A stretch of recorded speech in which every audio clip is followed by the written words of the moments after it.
This lecture is entitled Neuroimmunopharmacology of Pain. My name is Mark Hutchinson. I'm an Australian Research Council Research Fellow at the University of Adelaide, and I'm the head of the Neuroimmunopharmacology Research Group. What we're going to do today is talk about pain from what I guess we'd call a non-classical direction. And that is, we're going to focus on not just the neuronal mechanisms of pain, those that are critical nonetheless for signaling the pain, but we're going to introduce this idea of the non-neuronal central immune signaling components that are gradually being appreciated to play a fundamental role in initiating and maintaining chronic pain pathologies. We're going to touch on some of the exciting opportunities that an appreciation of the immunology of chronic pain has for pharmacological interventions. And this will then build into the next lecture, which will talk about where current medications perhaps are having some of their side effects mediated via this same pathway. So, as you all know, acute pain is an unpleasant sensory and emotional experience and is associated with tissue damage. But clearly under chronic pain settings, this acute tissue damage has resolved, it's no longer apparent, and we are left with a setting where there is central sensitization, where the creation of the pathological pain signal has disconnected from any form of normal level of noxious insult, and we have left this aberrant firing of nociceptive fibers within the central nervous system and the perceived increased amount of peripheral or pain generally. Pain is a big problem. I don't need to remind you of that. But what I do want to point out is perhaps how big a molecular problem it is. When we think about pain and pain medication development, the current approaches are to, and even ones that are in development today, are to target a particular ion channel, a particular receptor mechanism to cut off that portion of the pain problem. Now, we wanted to ask the question experimentally, how well will this kind of work if we think about pain as a systems approach? Now, most of the models that have led to the development of such drugs have used a binary approach, and that is where we have a sham treated control and a high pain active group. For example, in the chronic constriction injury model, we have an animal that's just had its sciatic nerve isolated, and here we have an animal that has 4 chromic gut sutures around its sciatic nerve, producing profound allodynia.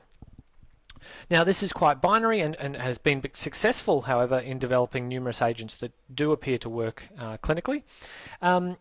However, we wanted to approach it from a new aspect. We wanted to ask, rather than what changes from nothing to something, we wanted to ask what changes proportional to the amount of pain that is created. And what changes, what we're meaning is what molecularly changes. So we used a new model that was developed by Peter Grace, a graded model of chronic constriction injury, where he simply modified the number of sutures that were actually exposed to the sciatic nerve. And in this case, there were 4 sutures placed subcutaneously. Here, 1 suture was placed next to the around the nerve, and the other were placed subcutaneously, and here we have the classical model. This produced a very nice graded amount of neuropathic pain, and then Peter took the spinal cords, dorsal horns of these animals at the lumbar enlargement, so that portion of the spinal cord that was innervated by the sciatic nerve, and ran a whole genome transcriptome gene chip array on this. So this involves analyzing the expression of 27,000 mRNA fragments and then doing some quite nice computational modeling to work out how much of this particular mRNA transcript is actually expressed. So typically when these kinds of analyses have been done before, the question has been asked again quite in a binary fashion, which genes transcription changes from the no pain or control group to the something, in this case pain group, and what's significantly different between these two. Again, we were less interested in that because it's been done before. We were more interested in asking which genes change with the degree of pain. And what this produced was a bell-shaped curve represented here on in this figure here, with the correlation on the x-axis and the frequency of genes, mRNAs, on the y-axis. What you can see here is that we have highly negatively correlated genes down here and highly positively correlated genes here. The black dots represent the position of genes that have recently been implicated in pain from the meta-analysis conducted on preclinical and clinical studies from a French group, and these are the genes which agree with our data set. And this data will be published later this year. What you can see is it's a very nice distribution, so we have a lot of genes clearly that have nothing to do with pain, but we have quite considerable numbers of genes in the tails of this distribution. What Peter then did was ask the question, in these tails of this distribution, if we use bioinformatic analyses using pathway approach, how much organization is there within these tails such that the genes that are represented here, do they fall into specific pathways? And he used a very nice new approach where he asked, if we take the top 1,000 genes, we get around 21 pathways coming up. Fantastic. But then if we frame shift that and we lose the top 100 genes and we move it another 100 genes down through the distribution, how many pathways do we get? We gradually get less pathways, suggesting that the top 100 genes are very well organized. And if we keep shifting this analysis through the distribution, what you can see is that we have a highly organized top 200 genes, very nicely represented here with the number of pathways that are coming up in the analysis. What I want you to take home from this is that there are 200 genes highly coordinated that are highly related to the degree of pain. How can we have one drug that targets one receptor that is fundamentally able to modify modify a broad range of these transcriptional events? This represents over 20, in this particular top 100 genes, over 20 different activation pathways, suggesting that multiple systems and multiple parts of those pathways have been dysregulated by the creation of the chronic pain setting. Furthermore, what we can say here is that there might be situations where an individual in one person, the chronic pain in one person may be resulting from the dysregulation of one of these pathways. And in another person, it may be the dysregulation of another pathway. And at the moment, we have no way to distinguish which pathway is dysregulated in a particular person, or how many of these pathways are dysregulated. So if we look at pain purely from one perspective, I think we shut down the capacity to understand how complex pain is and how much of a whole systems problem it can actually be. So having said this, let's start with just looking at pain from the wiring perspective. Given that the wiring perspective is the wiring of the body, the neuronal innervation of the body is critical for sending these noxious stimuli. Now you know this throughout. I won't go through this, but just to reiterate, coming from a glial perspective, we do not ignore the neuronal system. The pain must be sent via these pathways. But what we need to do, I think, is augment our understanding of this neuronal pathway such that we understand a broader context that this neuronal pathway lies in. So in doing so, I'd like to today focus on the immunology of this. I'm sure in 5 and 10 years' time there will be a fourth box over here, whatever it is, but somebody else can teach you that later on. So where did this immune side to the chronic pain come in? Well, it really was, the foundations were laid by Garrison's work in '94. What Garrison showed was that in an experimental model of pain, ipsilateral to the site of injury, they saw glial in this particular case, astrocyte reactivity measured by GFAP expression in the spinal cord of this rodent model of chronic pain. What was associated with this was that if they used the NMDA receptor antagonist MK801, which had previously been shown to reverse neuropathic pain behaviorally, it also reversed this glial activation, which associated this glial activation with the the presence of the chronic pain and provided the first evidence that something immunological might be going on in the spinal cord. At similar time to this, work in the illness literature, Linda Watkins amongst others, was showing that yes, we know that the nociceptive signals come in from a pain response out in the periphery via these wiring pathways, but if we have an immune signal, such as that we talked about previously with Serge Rivest, a bacterial or viral signal, this could lead to an inflammatory response within the body that could be translated centrally that would result in the release of pro-inflammatory cytokines from these activated glia that could then have a nociceptive consequence. What Linda's work suggested was that the traditional and Linda and others' work suggested that the traditional pre- and postsynaptic terminal needed to incorporate an understanding of glia standing by, and that they could contribute to this signaling in the pain synapse.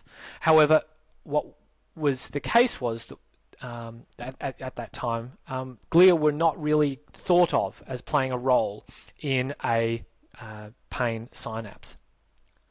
So this has changed fundamentally now.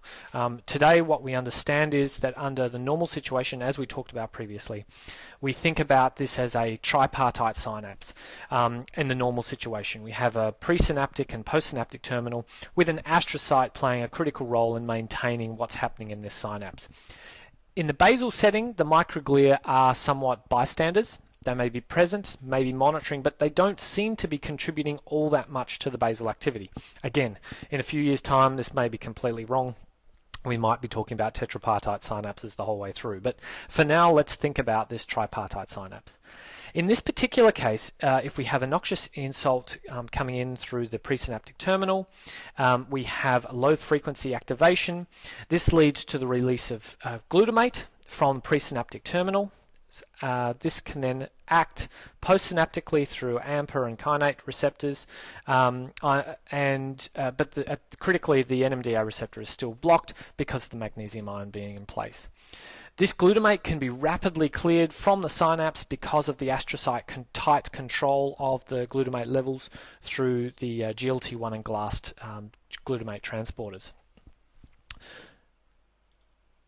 However, as we've just talked about, the chronic pain setting changes this immunology of the system, and we see great modifications in both astrocyte and microglial reactivity. So here is an example from some of my work showing that microglia in the dorsal horn of the rat spinal cord become highly reactive after a chronic pain insult, such as chronic constriction injury. What does this do to the pain synapse? Well, fundamental things change. Pre- and postsynaptically, we get incorporation of the microglia and the astrocytes. So a noxious stimulus comes in at the presynaptic terminal. We get the release now of glutamate, CGRP, and substance P. These changes at the presynaptic terminal may have resulted from overactivity, as well as various trophic inputs from other cell types. We now have significant activation of the postsynaptic terminal with NMDA receptors becoming activated because they've lost the magnesium plug to their channel. This overactivity then causes activation of various kinases such as ERK, which then causes sensitization of these ion channels through phosphorylation processes. Because the whole environment has become pro-inflammatory, perhaps by microglial input, we have the astrocytes forgetting that they're supposed to maintain glutamate homeostasis, so they're down-regulating their GLT1 and GLAST levels, meaning that the glutamate that's now in the synapse stays much longer. It can reach much higher concentrations, and unfortunately it can actually remain in the synapse so long that it actually starts to break down, creating reactive oxygen species and amplifying this whole pro-inflammatory response. The microglia, as I mentioned, have become reactive. We'll talk about some of the activation properties, activation steps that's led to their recruitment later on. But these are then starting to release other trophic factors, other other trophic factors that are supplying and modifying the neuronal setting, such that we have even retasking of other pathways, such as the A beta fibers, to start sending pain signals when previously they didn't. Our understanding of the glial side and immune signaling there has also been complemented in recent years by an appreciation for the role of peripheral immune cells in maintaining and propagating this central immune signaling. So typically we think about, as we've mentioned before, the blood-brain barrier being somewhat impermeable to cellular input, but we do know that these cells can migrate in. However, in chronic pain situations, we actually see active calling and pulling of select populations of cells into the central nervous system. So a classic example of this is a T cell being called into the central nervous system.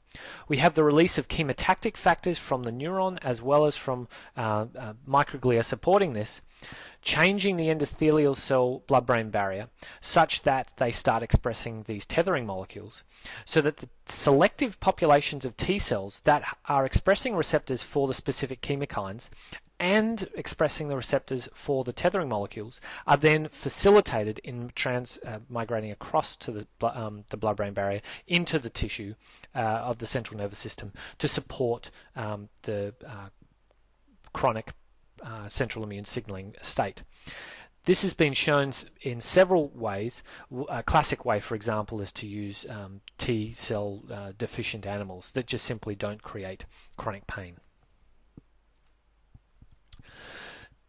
So this idea of a glial contribution to chronic pain has also meant that we've now started to understand a lot more about new ways in which chronic pain can actually be created. The classic thing that is now receiving a lot of attention is this two-hit hypothesis. What we mean by this two-hit hypothesis is that there may be two challenges individually inconspicuous. They are not producing any major effect alone. However, if they are temporally associated or perhaps associated in the correct epigenetic or genetic background of the individual, they precipitate a long-term pain pathology. So Leah Haynes from Linda Watkins' group did some very nice work in this area. What she did was use two challenges, one being a laparotomy and the second challenge being endotoxin exposure. And as you can see here, that either the endotoxin alone or the laparotomy alone produce no change in the mechanical stimulus threshold in these rats. However, if the animals received laparotomy and an endotoxin administration together, they produced a profound allodynia that lasted for several hours. What was interesting was that this allodynia was associated with profound glial reactivity in the spinal cord. And in particular here we have microglia reactivity. So here we have the sham normal background microglial reactivity in the spinal cord. In this particular case we have laparotomy. Yes, it's producing some glial reactivity, but clearly not the type of glial reactivity that's producing, or to the extent of glial reactivity that is required to produce a nociceptive consequence. Here we have the LPS treated animals. So yes, again, there is some reactivity in the central nervous system, but again, not sufficient to produce the change in nociceptive threshold. However, combining the two together produces this quite substantial change in the morphology of the cells, and is associated clearly with the reactivity, the pro-inflammatory reactivity, and generation of the change in nociceptive threshold. What Leah then went on to show was that this wasn't just an associative change, it was actually causal. And what she did was she showed using minocycline, which is a tetracycline antibiotic that blocks microglial reactivity. She showed that administration of minocycline at the time of laparotomy or at the time of the LPS administration were both able to attenuate the development of this chronic pain. So this understanding of multiple other ways in which pain could be cross-sensitized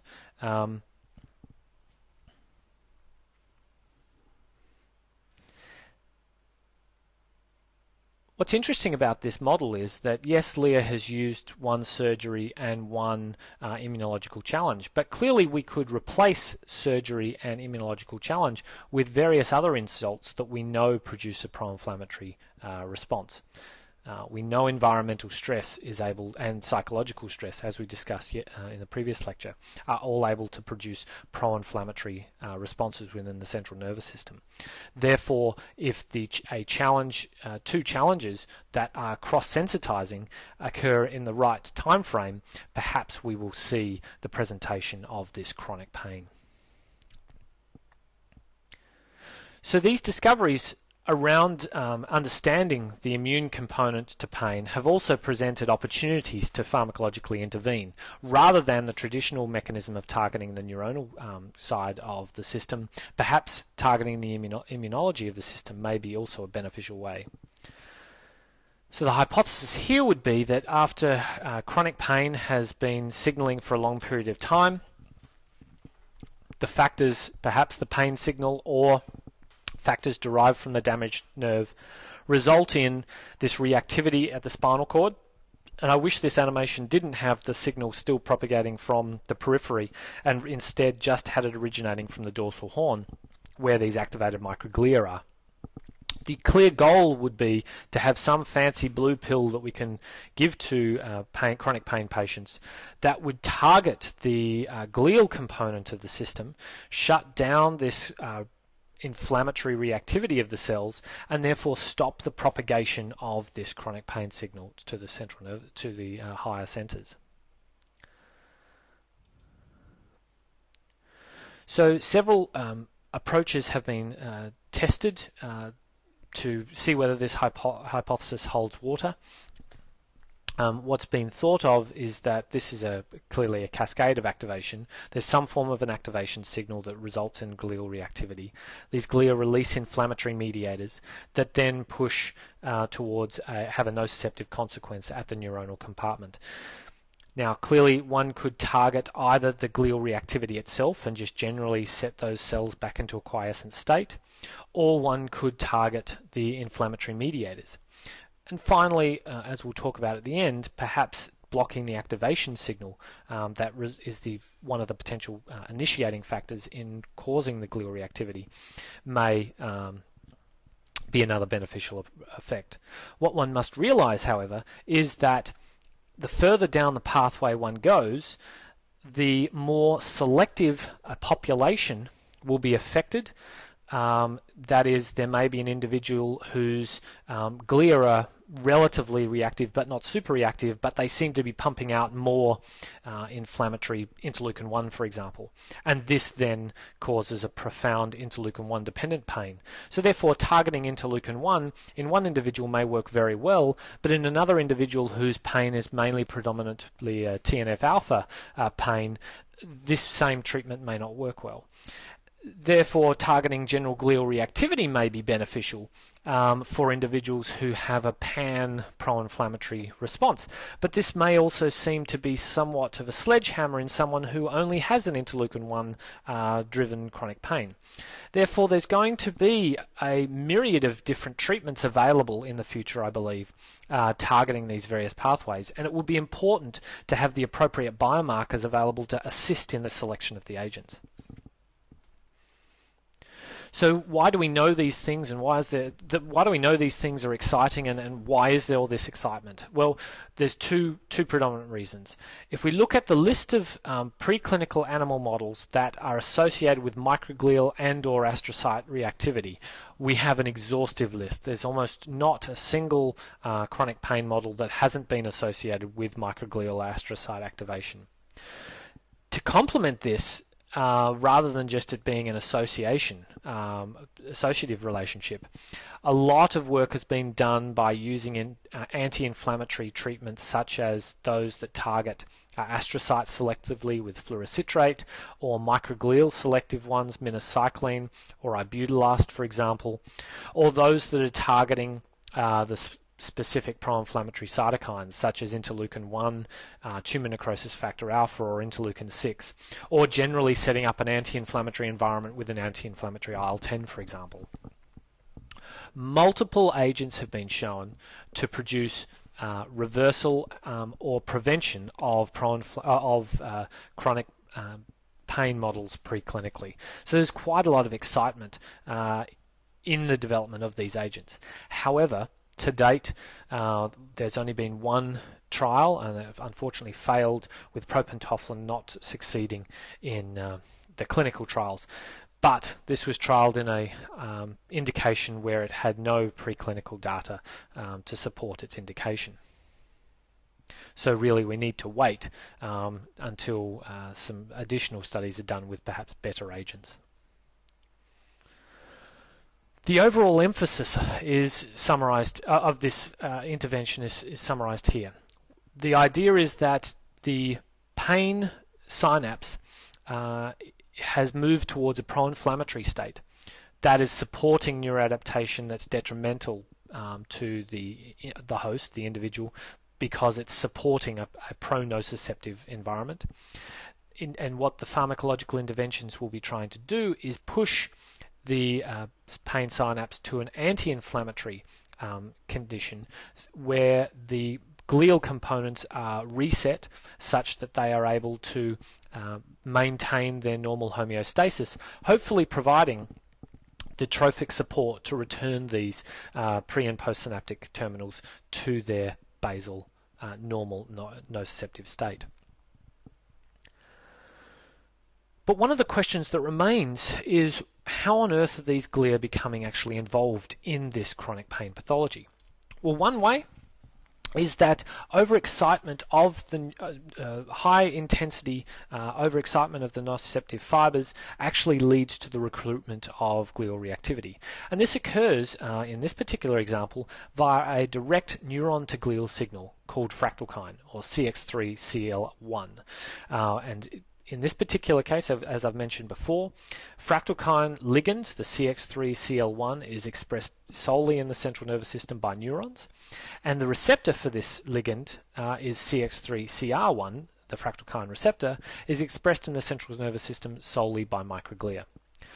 What this work by Aaron Milligan back in 2004 showed was that intrathecal administration of fractalkine alone was able to produce transient in this particular case, allodynia and hyperalgesia in the rat. And excitingly, this was able to be specifically blocked by a neutralizing antibody to the fractalkine receptor. So it was a specific effect. What she also showed was that using this antibody against fractalkine receptor, she was able to both block and reverse the chronic pain in both allodynia and hyperalgesia in a chronic constriction injury model of the sciatic nerve.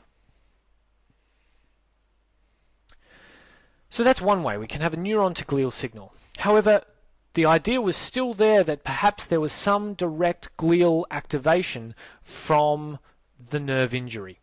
And this work really took hold because of some fantastic work done by Joyce DeLeo's group that implicated the toll-like receptors in the activation of the microglia.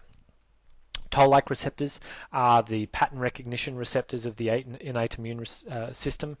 TLR4 is best known as the receptor for endotoxin, but it is also able to recognize these danger-associated molecular patterns that we'll talk about later on. What Joyce showed was that in two types of mutant TLR4 mice, in her model of pain, she assessed how many times the animals responded after injury, and an animal that is in pain will respond a far greater. So she tested on a low intensity and a high intensity stimulus to the hind paw, and what she showed was that wild type animals that had functional TLR4 signaling responded a lot. However, animals that were deficient in TLR4 did not respond to the same extent, suggesting that TLR4 was involved in the initiation and maintenance of chronic pain. So, as I was mentioning, toll-like receptors are these pattern recognition receptors of the innate immune system. They're able to see or detect exogenous and endogenous substances. The endogenous substances would be these danger-associated molecular patterns, but exogenous substances would be things like endotoxin, viral products, and things like that. So these danger-associated molecular patterns are these things that are released by stressed and dying cells that suggest things aren't quite right. Examples of these are heat shock proteins, HMGB1, there's oxidized lipids, there's many, many others. If a lot of the time, for example, in that simulation I showed you before, those signals that were coming from the damaged nerve are propagated back to the central nervous system into the spinal cord, and that they get released onto the microglia within the dorsal horn, and this can then lead to the reactivity of the glia. So DAMPs are these danger-associated molecular patterns. We can think of LPS and viral products as pathogen-associated molecular patterns, or PAMPs. What we'll talk about in the next lecture are exogenous drug-induced glial reactivity induced by toll-like receptors, and we're coining these as xenobiotic-associated molecular patterns, or XAMPs. We know that from Joyce's work these are interesting from a genetic perspective, but we were interested in drug development and hence wanted to see whether these agents targeting TLR4 could actually be a pharmacological tool. Could we actually reverse established pain? And work that we've published previously has shown that yes, in fact, if we use classical modified lipopolysaccharide induced intrathecally that blocks TLR4, we get an acute reversal of chronic pain in this rat model of chronic pain. And we also see an associated reversal of the glial reactivity. So now, subsequent to the early work, a lot of research has gone on into the toll-like receptors, and now several of the toll-like receptors are associated with chronic pain, those being TLR2, 3, 4, 7, and 9, and several others are being implicated daily, I'm imagining. What we know is that the danger-associated molecular patterns are likely being generated from Wallerian degeneration of the slow Wallerian degeneration of the damaged neuron, and this is leading to this activation signal. So therefore we might be able to block the activation signal at the very first step of the microglial recruitment. We're now starting to understand a lot more about these signaling pathways, and I don't mean to blow you away with the complexity here, but if you're interested, you can go to this recent review by Nicotra, who has reviewed what we know about the signaling pathways in microglia, astrocytes, and excitingly, even in neurons are now being shown to directly express these TLRs, which may actually remove a glial component to some parts of this pain story straight away, and may mean that we might see immediate responses rather than a slow, gradual development of the inflammatory, requiring an inflammatory response or central immune signaling. We may actually see a rapid change in action potential firing from these pathways, this activation of TLRs. However, unlike in microglia, where we know the downstream pathways, and in astrocytes, where we believe we're understanding the downstream pathways, we have no idea about the downstream signaling consequences of TLRs in neurons and what they actually do to neuronal excitability. So that's where we'll leave it today. Here we've got some just suggested reading if you're interested or want to learn some more. The review by Erin Milligan is highly worthwhile. It covers a lot of background to the molecular aspects of the glial role in chronic pain, and In terms of peripheral immune contributions to chronic pain, excellent review by Peter Grace. And finally, toll-like receptors, the latest and greatest thing probably in chronic pain to date. This will be a fascinating area of development. Okay, thank you.